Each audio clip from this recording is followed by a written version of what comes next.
faithful. This is the EcoWater SoCal Padres pregame show on the Padres Radio Network. Jackson swings, hits it in the air, deep to right field. He has done it again. Unbelievable. Coming up, we'll have a recap of the previous Padres game, a preview of today's starting pitching matchup, our keys to the game. Plus, we'll hear from manager Mike Shildt. Ultimately, what we're here to do is win. From the Padres Radio Network, here's Sam Levitt. San Diego Padres baseball coming up on 97.3 The Fan and the Padres Radio Network. Today, the Padres take on the Washington Nationals in the final game of a three-game series. Our starting pitching matchup today for the Nationals, left-hander Mackenzie Gore, and for the Padres, right-hander Nick Pivetta. Hi, good everyone. Sam Levitt with you from inside our San Diego studios. Little Padres and pancakes for you on this Sunday morning. First pitch coming up at 10:35 a.m.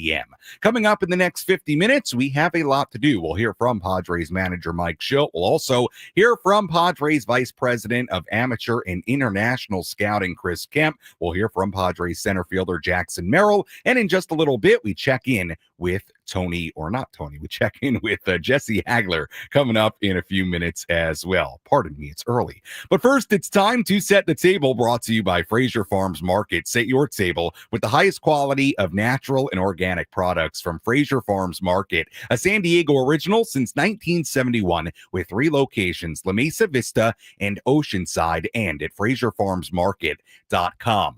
Padres entered today 53-45. They entered the day sitting in the National League's final wildcard spot. Meanwhile, the Nationals come in 39-59. Nationals, even after their win yesterday, they've still lost 9 of their last 11 games and 29 of their last 40. Padres did win on Friday night. Really nice 7-2 win. They would try to make it 2 in a row in D.C. last night to begin this 10-game road trip. Let's rewind. Did you miss what happened in the last Padres game? Let's take a look back with our Padres Rewind on the Padres Radio Network. Yu Darvish on the mound yesterday for the Padres, a scoreless game in the bottom half of the second. The Nats put 2 runners on with 2 men away. Pitch here is hit on a line out towards right center field. That's going to get down and a base hit. Fernando into the gap to cut it off. Both runs will come in to score. A 2-run single for the number 8 hitter, Drew Millis. And the Nationals go ahead 2-0 here in the second inning. So the Padres down early, but they would respond against left-hander Mitchell Parker in the top of the third. Jose Iglesias hit a leadoff double with 1 out, and Iglesias still in scoring position. It was Martin Maldonado. That pitch, and Maldonado in the air to left center field. That's really well struck. Young is going back at the wall, leaps up, bangs into the fence, can't make the catch as the ball rolls back towards the outfield grass. Maldonado into second with an RBI double, and look out Jacob Young. Later in the inning, Maldonado still on second base. 2 men away, Luis Arraez dug in. And over the head of the second baseman, Garcia into center. Maldonado rumbling around third on his way to score. A game-tying RBI single for Luis Arraez. And it's 2-2 here in the third. It stayed tied at 2 for a while. The Padres had a great scoring chance against Parker in the top of the 5th inning. They had the bases loaded, but they did not score. That missed opportunity was costly because Darvish issued a leadoff walk and a 1-out single in the bottom of the 5th inning to put runners on first and third. C.J. Abrams drove in a run with an RBI ground out that gave the Nats a 3-2 lead. Darvish went 5 innings, allowed 3 runs. Yuki Matsui came in for the bottom of the 6th inning. Nathaniel Lowe took him deep, a solo home run. That made it 4-2. Parker, who came in with north of a 5 ERA, he went 6 innings, allowed just the 2 early runs. Padres then had chances against the Nats' shaky bullpen, a base runner in the 7th inning. They did not score. They had runners on second and third with nobody out in the 8th inning, and they did not score again. That was about it yesterday. Final score in D.C., the Nationals 4 and the Padres 2, setting up the rubber game of this 3-game series coming up at 10:35 a.m. After this one, Padres head to Miami, Florida. They start a 3-game series against the Marlins tomorrow and then wrap up this 10-game road trip with 4 games against the Cardinals Thursday, Friday, Saturday, and Sunday. But first things first, the Padres going for a series win in D.C. today. Let's go to our nation's capital. Let's take a trip up to the Padres broadcast booth for a deep dive on today's matchup with Jesse Agler in our Padres game preview on the Padres Radio Network. Well, Jesse, first let's fire up the AccuJesse 5000 or 6000, whatever model we're on these days, because I got some intel that the tarp was on the field a little bit earlier. What can you tell us about the weather situation right now? Who would have ever thought we'd be talking about the weather on this road trip? Yeah, it rained very briefly earlier. The tarp was on the field. It is now off the field, and there is no rain in the forecast the rest of the day here. Now, as Tony mentioned on the broadcast last night, that doesn't necessarily clear you 100% because this part of the country, this time of year, you get those pop-up thunderstorms, and they're called pop-up for a reason because they kind of come out of nowhere. They're not just those big storm systems that you can see coming hours beforehand. But as of now, there is no rain in the forecast. I would call it partly, not mostly cloudy, plenty warm, plenty humid. But we should be okay rain-wise the rest of the afternoon. Go to Miami, where it'll be hot, humid, rainy, but they've got a roof.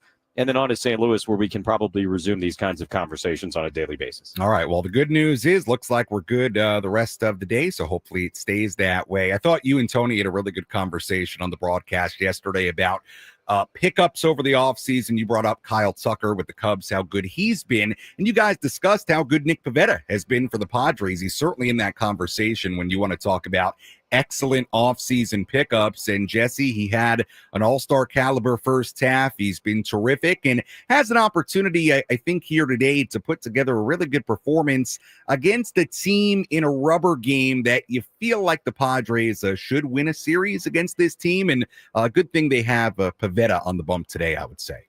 Yeah, and the start he made against them a few weeks ago in San Diego, one of the best starts of his career, 7 shutout innings, 3 hits, no walks, 10 strikeouts, barely faced over the minimum in those 7 innings, and then a really good one against the Phillies going into the All-Star break. So you're right. I mean, it all certainly lines up for the Padres with Pivetta on the mound here today. It's funny, his career numbers against the Nats are kind of deplorable, but it goes back a long way to his days as a Philly when obviously he was a very different pitcher and the Nationals were a very different team. So I don't know that you can read too much into that, but I mean, again, he was just brilliant against these guys a few weeks ago at Petco.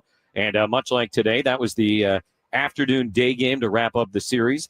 As was the case that day, he'll be up against Mackenzie Gore here today. And both guys pitched well, but Pivetta pitched better. Padres got the win that they needed. And you're exactly right. I mean, this is a series you really feel like the Padres need to win. It would be a major disappointment to not win this series and to begin this road trip kind of in a little bit of a hole.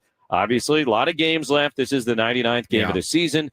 Plenty more to come, both on this trip and the rest of the year. But, you know, these are the kinds of days with Pivetta on the mound in a rubber game against a team that is, 39-59, that you'd really like to see the Padres come away with a win. And Mackenzie Gore having the best season of his career to this point. We'll talk more about him a little bit later. With this being the final meeting between these two teams this season, Jesse, let's take a moment to talk about the Nationals because I think it's been kind of evident, even though they won yesterday in this series. Hey, you look at a team 20 games under 500 and you say, how do they get there? And you can kind of see it just in the way they play, some of the mistakes, some of the defense, some of the sloppiness.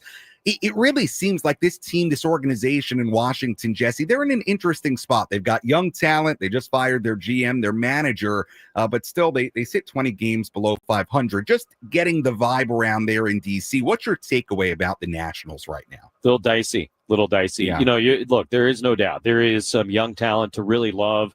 Abrams and Wood certainly a part of that. You go further down in the batting order. I think they like Dalen Lyle a lot, which they should. They like Brady House a fair amount, which I think they should. Pitching is a struggle. Gore's been great. I would very much expect his name to be tossed around in the next week and a half before the trade deadline. Whether they move him or not, I don't know. He's got 2 more years of team control after this year, but I don't get the sense anybody would be surprised if him. And so then it's like, all right, we've got these, 3 or 4 young guys we really like in the batting order. You got Dylan Cruz, who's on the IL right now, another young guy they like a lot. They just had the number 1 overall pick in the draft. But there's, there's a big hole in the pitching department for them. And, is the ownership here willing to spend the money to go out and fill the rotation with free agents? Probably not. I think that's asking a lot of any ownership, frankly, when you consider sort of the overall state of affairs.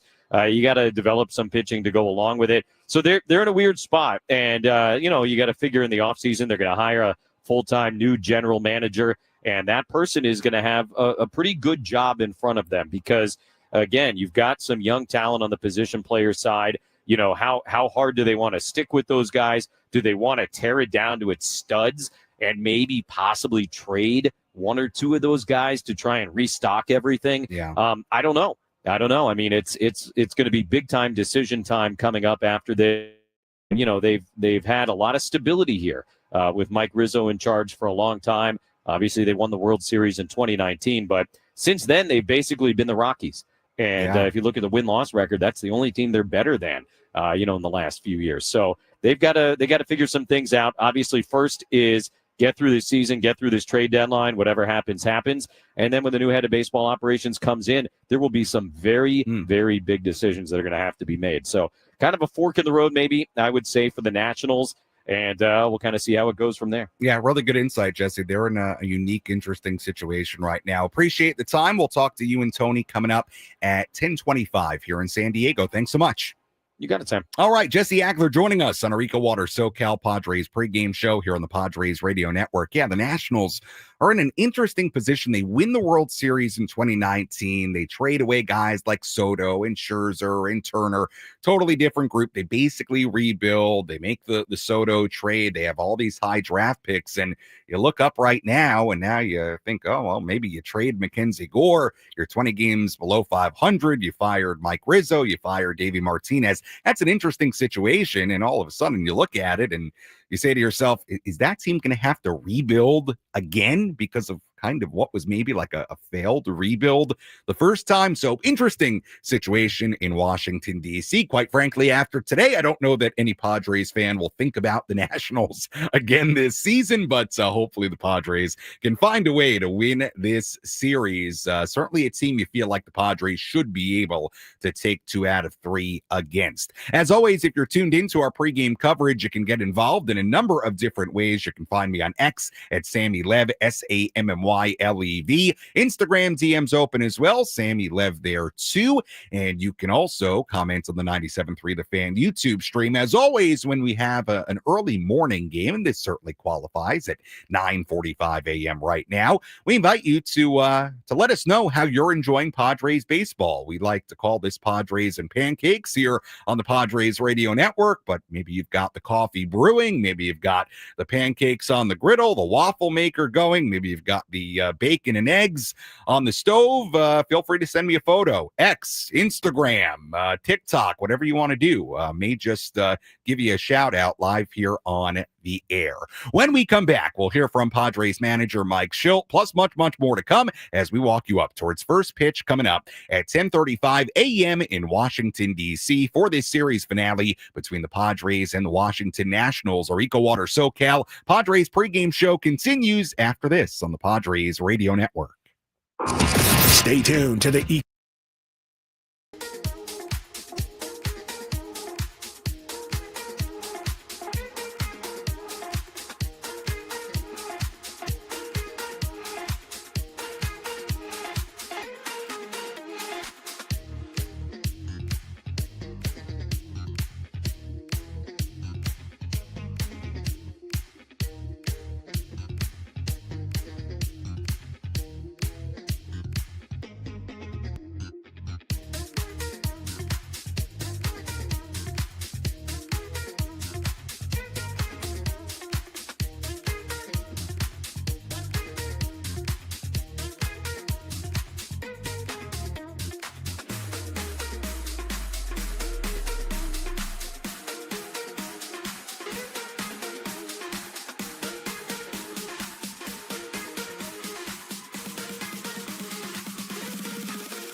Our EcoWater SoCal Padres pregame show continues here on the Padres Radio Network. Sam Levitt with you inside our San Diego studios. First pitch coming up at 10:35 here in San Diego as the Padres take on the Washington Nationals in the fall of this 3-game series. Really nice pitching matchup today. Mackenzie Gore on the mound for the Nationals. Right-hander Nick Pivetta on the mound for the Padres. Padres winning on Friday 7-2, losing yesterday 4-2, and now trying to win this series before heading on to Miami as they continue this 10-game road trip.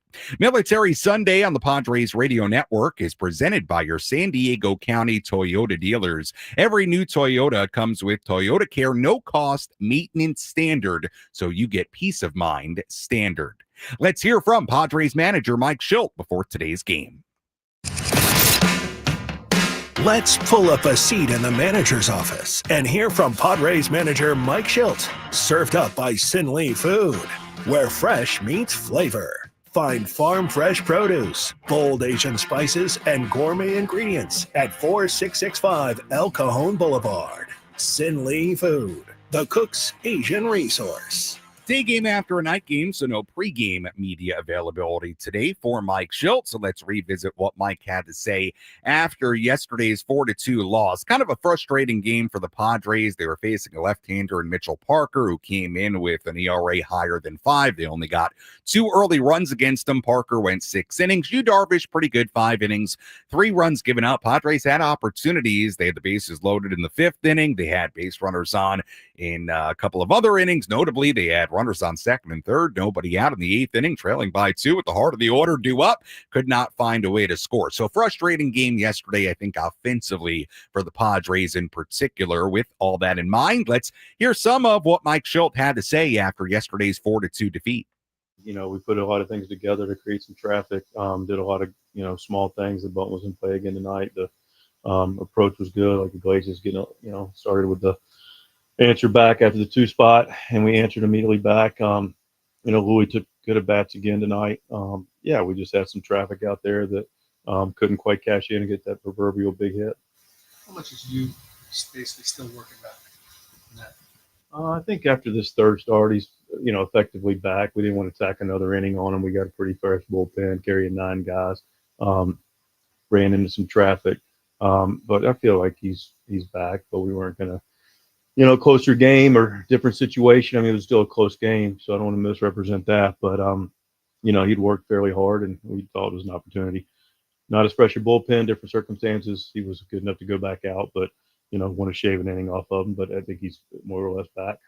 How did you like how he responded to that second inning? Quite a bit. I liked it quite a bit. I mean, listen, you got 2 outs, nobody on, and to their credit, they strung together 3 straight hits. And then after that, went back to work and was able to get a clean 3rd, clean 4th, and they got him for 1 in the 5th. But overall, I thought it was an encouraging outing. What is having him back meant for the team? Quite a bit. I mean, him and Joe, their presence is very valuable to our club. Especially both of them. But they're both excellent leaders and lead by example and good encouragers, good teammates. They're helping grow other guys. But you being back on the mound and physically being out there is. You look out and you got a guy with, I believe, I want to make sure I get this right, 203 career professional wins that is out there with that kind of experience. And there's leadership that it takes place on the field too. And so it's very comforting to see him back. How would you describe Grace's transfer, his ability? Special. I mean, you're talking about his reaction time is unbelievably quick. Everything he does is controlled but quick, and he made 3 outstanding plays, and we played great defense tonight. We played a really good baseball game. It was a good baseball game overall, but Hosey the ball to his left, a couple line drives he snared. He's got unbelievably sure and quick hands. Because you can try to have quick hands, but if you're not sure-handed, it doesn't do you much good. But I really appreciate the ball that he dove on, being ready for that opposite, the left-handed opposite field barrel, staying ready. Getting a good jump, those ball can get on you a little bit. He's fantastic. He's a difference maker. He's taken great at bats, and he's played very, very well. And defense was on display tonight. Coupled with Jackson. Wow, what a play Jackson made, and the play Bogey made in the 8th was highlight reel, and Darvish's play in the first, on the swing and bunt was fantastic. But we played tremendous defense tonight and just couldn't figure a way to get on top. Were there a few times you thought, like, all right, we're going to get Parker out of here, where you guys seemed to be on the verge of doing that? Yes. I feel like that almost every night. But I did feel like that tonight. Yes, absolutely. And we were right there. That's ready to make pitches, but we were on the brink a lot. Just couldn't get the big hit.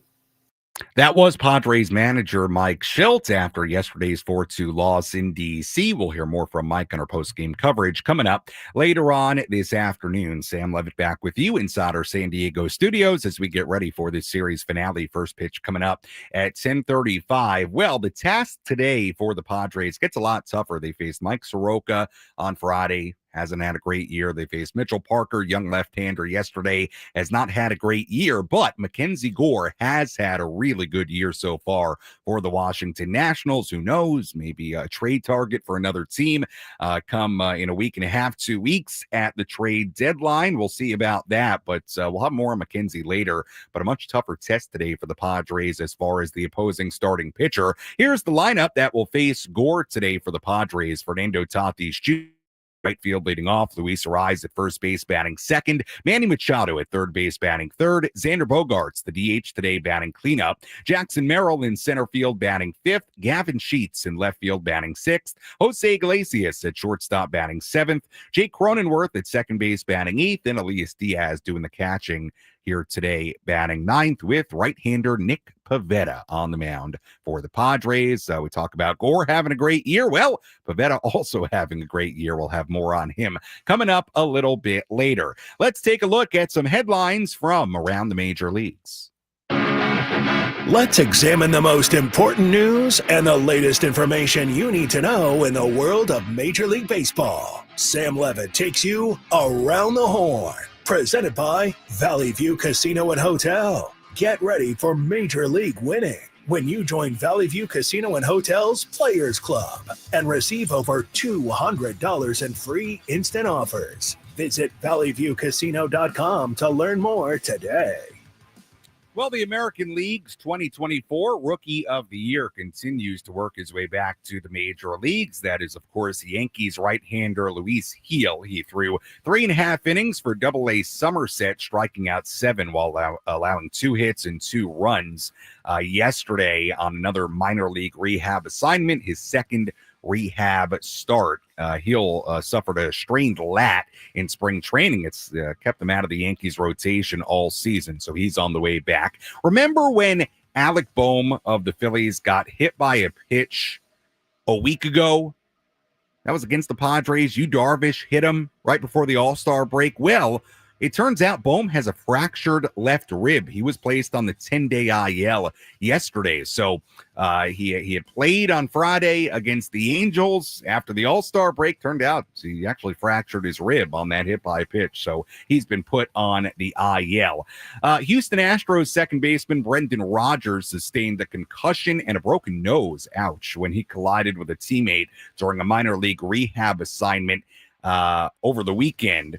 He's 28 years old. He was playing for AAA Sugarland on Friday when this happened. So looks like his return to the Astros is going to be delayed. As far as some Nationals news, with the Padres playing the Nationals, you might know this. Nationals had the number 1 overall pick in the MLB draft here in 2025, and they did very quickly sign their number 1 overall pick, a shortstop, 17 years old, by the name of Eli Willett. He agreed to terms with the Nationals yesterday for a reported $8.2 million signing bonus. The amount was the most for a selected high school player, just above Jackson Holliday, signing for $8.19 million with the Orioles 3 years ago. And that's a quick look at some headlines from around the major leagues. We'll have a full look at the out-of-town scoreboard coming up in just a little bit. When we come back, we'll hear from Jackson Merrill. We'll also get back into the draft. I figure a good day to do that on this Sunday. We'll talk about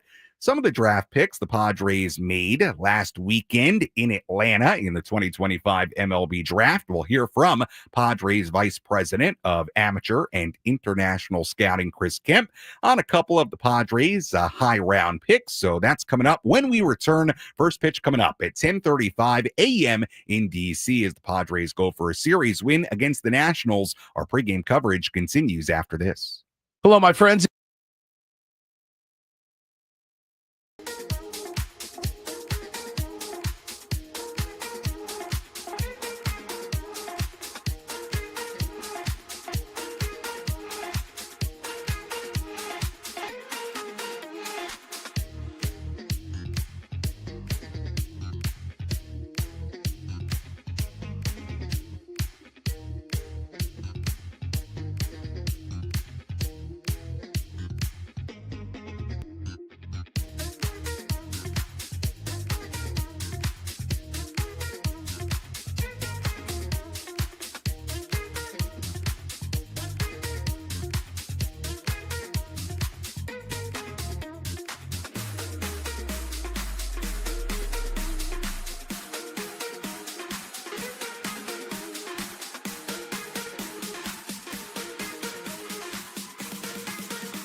Welcome back to the EcoWater SoCal Padres pregame show. EcoWater SoCal, keeping it soft since 1925. Your water should be perfect. Sam Levitt with you inside our San Diego studios as we get ready for first pitch coming up at 10:35 a.m. here in California, 1:35 p.m. local time in Washington, D.C. at Nationals Park. That's where the Padres and the Nationals will play the rubber game of this 3-game series as the Padres wrap up the first leg of their 10-game road trip. Well, we gave you the starting lineup for the Padres in our last segment, but we do have an update on that. Let's tell you who has just been scratched from the Padres batting order. Who's in? Who's out? This is the Bada Fulkerson Injury Report, presented by San Diego's Bulldog Injury Attorneys, who hope you're never in an accident. But if you are, make Bada Fulkerson the first call you make. Hit them up 24/7 at badafulkerson.com. Well, this isn't necessarily an injury per se, but it is a guy who is out of the lineup now. Padres telling us that Jackson Merrill has been scratched from today's lineup due to an illness. So the updated lineup for the Padres today with Merrill out, it is Bryce Johnson who is in to play center field today. New Padres lineup looks like this. Fernando Tatis Jr. in right field. Luis Arraez at first base. Manny Machado at third base. Xander Bogaerts batting cleanup, the DH. Gavin Sheets in left field batting fifth. Jose Iglesias at shortstop batting sixth. Jake Cronenworth at second base batting seventh. Now Bryce Johnson in center batting eighth. And Elias Diaz is batting ninth. Here today, catching Nick Pivetta on the mound for the Padres today. So again, who's in, who's out? Jackson Merrill is out with an illness, and unclear if he's going to be available off the bench today or not. We'll see. But Bryce Johnson will make the start in center field today for the Padres. And that's a quick look at our quote-unquote injury report, but certainly telling you who's in and who's out of today's lineup for the Padres. I know I said we would hear from Jackson Merrill before our last commercial break, but now with Jackson out of the lineup, we'll skip the audio we had from Jackson today. You heard it yesterday on the post game, him talking about a good catch he made yesterday and all these close games the Padres have played as of late. We'll talk about those close games in just a moment as we get ready for today's game. Padres sending right-hander Nick Pivetta to the mound and left-hander Mackenzie Gore on the mound for the Washington Nationals. And like I said, we'll also hear from Padres Vice President of Amateur and International Scouting, Chris Kemp. Talk about the draft. Good day to do that in just a moment. Let's give you our keys to today's game.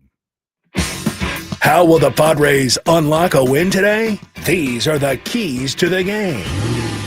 Presented by El Centro Motors Ford. Meet your new Ford General Manager, Greg Ryan, now at El Centro Motors Ford, your new Ford truck, Bronco, and SUV HQ. Call Greg directly at 619-944-0774. Key number one, more Manny. Manny Machado entered yesterday with 5 home runs and 13 RBIs in 13 games during July. And look, I bring this up while also saying Manny's been great this year. However, he had 2 big opportunities yesterday. Struck out with the bases loaded in the 5th inning in a tie game. Then he struck out with 2 runners in scoring position and nobody out in the 8th inning with the Padres down by 2. Hey, when Manny's got opportunities like that, he's got to find ways to come through at least a time or two. So more Manny today. He's had a great month of July. Getting back to that today. That's key number 1. Key number 2, we said more Manny. How about more Nando? Fernando Tatis Jr. walked twice last night. He's now in the midst of a 17-game on-base streak. He has a .460 on-base percentage in that span. Key number 3 kind of falls right in line with more Manny and more Nando. Key number 3 today, the heart of the order. Now, this has changed a little bit today because of the Padres' new look lineup with Merrill out of it, but Machado, Gavin Sheets, Xander Bogaerts, and Jackson Merrill, they went a combined 0 for 16. That's the 3 through 6 spots in the lineup. Hey, they need more production from the middle of their order. Now that 3 through 6 today looks like this without Merrill, Machado, Bogaerts, Sheets, and Iglesias. You've got Cronenworth in the 7th spot. So you really look 3 through 7 today. Call that the heart of the order, if you will.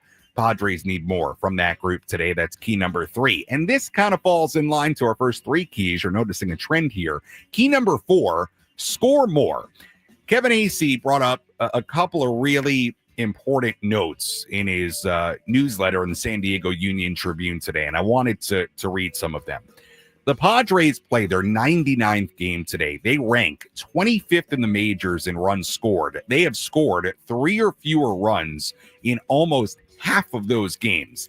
55 of their 98 games this season have been decided by 2 runs or less. That is the second most in the major leagues. Now, with all that said, spot today. But like I've said a lot, more offense, that would make things a lot easier for this team. It would create separation, lead to even more wins, but also take some pressure off your pitching, off your bullpen. So as simple as it sounds, key number 4 today, score more. Hey, getting 1 run against Mike Soroka, not great. 2 runs against Mitchell Parker yesterday, not great. You face a much better starting pitcher in Mackenzie Gore today. But one way or another, whether it's the top of the lineup, middle of the lineup, bottom of the lineup, scoring more simply would go a long way. That's key number 4. Key number 5, win against Wood. It's been a rough little stretch here for James Wood, who's back in the lineup today for the Nationals, batting second, and he's the DH. Wood is 0 for 16 with 12 strikeouts in his last 5 games. He's now just 3 for 31 with 17 strikeouts in 8 career games against the Padres, the team that drafted him. But again, Wood 0 for his last 16 in a 5-game span. Continue to keep Wood cold. That should be the Padres' goal today. Don't let them get hot in the final game of this season series between the Padres and the Nationals. And that's a look at our keys to today's game. When we come back, a full look at the out-of-town scoreboard. Plus, we'll hear from Padres VP of Amateur and International Scouting, Chris Kemp. We'll tell you what to watch for and a full breakdown of today's starting pitching matchup. A good one between Nick Pivetta and Mackenzie Gore. First pitch coming up at 10:35 on the Padres Radio Network.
Padres baseball coming up on 97.3 The Fan and the Padres Radio Network. Sam Levitt with you inside our San Diego studios. First pitch coming up at 10:35 in Washington, D.C. for the rubber and final game of this 3-game series between the Pods and the Nationals. We go out to Jesse and Tony in just about 10 minutes. We'll hear from Padres Vice President of Amateur and International Scouting, Chris Kemp, in just a moment. Talk a little Major League Baseball draft, what the Padres did in the early rounds of the draft this year. Why not? Little time for that on this Sunday as we get ready for today's game. We'll also tell you what to watch for today, and we'll also have a full breakdown of a very good pitching matchup today in D.C. Nick Pivetta on the mound for the Padres and Mackenzie Gore, the former Padre, on the mound for the Washington Nationals. But first, let's take a full look at the out-of-town scoreboard. Let's take a trip around the bigs to highlight the scores that matter most with our out-of-town scoreboard. Presented by Jensen Premium Beef Patties. Always a hit for grilling. We have two early games going on right now. Giants and the Blue Jays in Toronto. Blue Jays ahead 3-1 in the fourth inning. Orioles leading the Rays 4-1 in Tampa Bay in the fourth inning right now. Everything else coming up later. Angels and the Phillies in Philadelphia at 10:35 a.m. First pitch in that one. Ranger Suarez on the mound for the Phil. White Sox and the Pirates at 10:35 in Pittsburgh. Yankees and the Braves in Atlanta at 10:35. Reds and the Mets in New York at 10:40. Royals and the Marlins in Miami at 10:40. A's and the Guardians in Cleveland at 10:40. Red Sox and the Cubs at 11:20 in Chicago at Wrigley Field. Garrett Crochet on the mound for the Red Sox today. Twins and the Rockies at 12:10 in Colorado. Astros and the Mariners in Seattle at 1:10. Really good starting pitching matchup there. Hunter Brown on the mound for Houston. Brian Wu on the mound for Seattle. Brewers and the Dodgers in LA at 1:10. Clayton Kershaw against Jose Quintana, the pitching matchup in that one. Cardinals and the Diamondbacks in Arizona at 1:10. And finally, Sunday Night Baseball, Tigers and the Rangers in Arlington at 4 p.m. Really good pitching matchup there. Tarek Skubal on the mound for the Tigers and Nathan Eovaldi, who's having a great season on the mound for Texas. And that's a full look at the out-of-town scoreboard. Much more on all those games coming up later on during our post-game coverage. Well, the Padres selected left-hander Cruz Schoolcraft with their 25th overall pick in the MLB draft held on Sunday in Atlanta. Schoolcraft, a tall lefty, 6'8", out of Sunset High School in Portland, Oregon. Earlier this week here on 97.3 The Fan, Padres VP of Amateur and International Scouting Chris Kemp joined the Ben and Woods program. Here was Kemp on the evaluation process and the Padres' decision to take Cruz Schoolcraft with the first-round pick. Pretty collaborative, a lot of good evaluators, a lot of good scouts that have signed some really good big leaguers, all-stars, Hall of Famers. So you really want to listen to the group. And I think this year as it rolled down, with Schoolcraft in particular, we had him kind of top 5, top 6 on our board. And as it got down to it, it's between him and maybe a couple other options. And you kind of gauge the room, and then you talk to AJ and kind of see where his head's at. And, we end up rolling Schoolcraft. But I think AJ's good at using our scouts, using our resources, using the analytics when we need to, just kind of using the whole room, sports science, whether it's a breakdown under the hood on some stats from the tape, or a scout seeing a guy on a backfield going, hey, man, this guy's a big leaguer. You take it all in and try and make the best decision you can. If you had him ranked that high, though, I mean, how surprised were you that he fell all the way near the bottom of the first round where you guys were picking? Very surprised. And, like I said, this is just where we had him evaluated compared to some of the famous college guys, and, taking a look at Cruz and projecting, hey, where's this guy going to be in 2-3 years? He could be as good as anyone on this list. And as we started ranking the board, that's just kind of where we had him based off the upside and the talent. And, why he felt that way, I don't know. A lot of teams are more, want to take some college guys or take some bats. And I guess high school arms are viewed as risky. But, in this case, the reward was too big to pass up. And then with their 99th overall pick, their next pick, the Padres selecting outfielder Ryan Weidman from Western Kentucky. Here was Chris Kemp on the selection of Ryan Weidman. The thing with Ryan that attracted us was, he's an 80 grade runner with a chance to be an elite center fielder. And he's always hit. He's always stole 40, 50 bags a year. He's hit 400 everywhere he's gone, but we thought he was the best raw athlete in the draft. He's running 4.0s down the line at 6'5" with a baby face. He still looks like he's in high school, still at the dream on body wise. And, for us, he was just at the end of the day, the best athlete in the class. I think, we had first round tools on Ryan. Obviously some things maybe polish up in the swing but just overall, once again, the upside, we probably had him 50, 60 range on our board, and a lot of good scouts with some first round type tool grades on Ryan. So I felt comfortable really taking him there, pick 99. Really excited. That was Padres VP of Amateur and International Scouting, Chris Kemp, on the Padres selections of Cruz Schoolcraft. What a name. Why do the Padres always select just the best names in these drafts? And then Ryan Weidman, also a good name. It's Wideman, Wideman. So a little peek into the future there from Chris Kemp. Back to today's game in the major leagues. First pitch coming up at 10:35 between the Padres and the Nationals. Let's tell you what to watch for. What's the one thing Sam Levitt will be keeping his eye on in today's game? This is What to Watch For. Presented by Genesis Home Improvements, San Diego's trusted painting, roofing, and window company. Save 15% today on a new beginning for your home. Visit GenesisHomeImprovementsSD.com. Well, the bad news today, like we said, Jackson Merrill scratched from the lineup due to an illness. So what does it mean for the rest of the lineup? Well, guys got to pick it up, right? Jose Iglesias, that's what I'm watching for today. Jose had 2 hits last night. He's now 8 for 19 during a 6-game hitting streak. So what does Jose Iglesias do today in the midst of a nice hitting streak? He's now batting 6th in the lineup today. That's what to watch for in today's game. Our starting pitching matchup today, Nick Pivetta on the mound for the Padres, 32 years old, in the midst of a really, really good season, had an all-star caliber first half, 9-2, a 2.88 ERA on the year, 19 starts. He was excellent before the break. His last 4 starts before the break, a 0.36 ERA in 25 innings and a third, 31 strikeouts in that span. That stretch started against the Nationals on June 25th at Petco Park. He went 7 scoreless innings that day, allowed just 3 hits and struck out 10. Meanwhile, left-hander Mackenzie Gore on the mound for the Nationals. The 26-year-old in the midst of his best major league season to this point, 4-8, a 3.02 ERA, 19 starts, 110-plus innings. He ranks 6th in strikeouts in the majors this year with 138. He also pitched against the Padres on June 25th, went 6 innings and allowed just 1 run on 5 hits, a 2.08 ERA for Gore in his last 3 starts before the break. Really good starting pitching matchup today. Nick Pivetta against Mackenzie Gore. As always, thank you for listening to the EcoWater SoCal Padres pregame show. EcoWater SoCal, keeping it soft since 1925. Your water should be perfect. When we come back, we go out to Washington, D.C. Standing by are Jesse Ackler and Tony Gwynn Jr. They have the full starting lineups, first pitch, and all the play-by-play. I'll talk to you on our post-game coverage. You're listening to your home for San Diego Padres baseball, 97.3 The Fan, and the Padres Radio Network. Enjoy the game, everybody.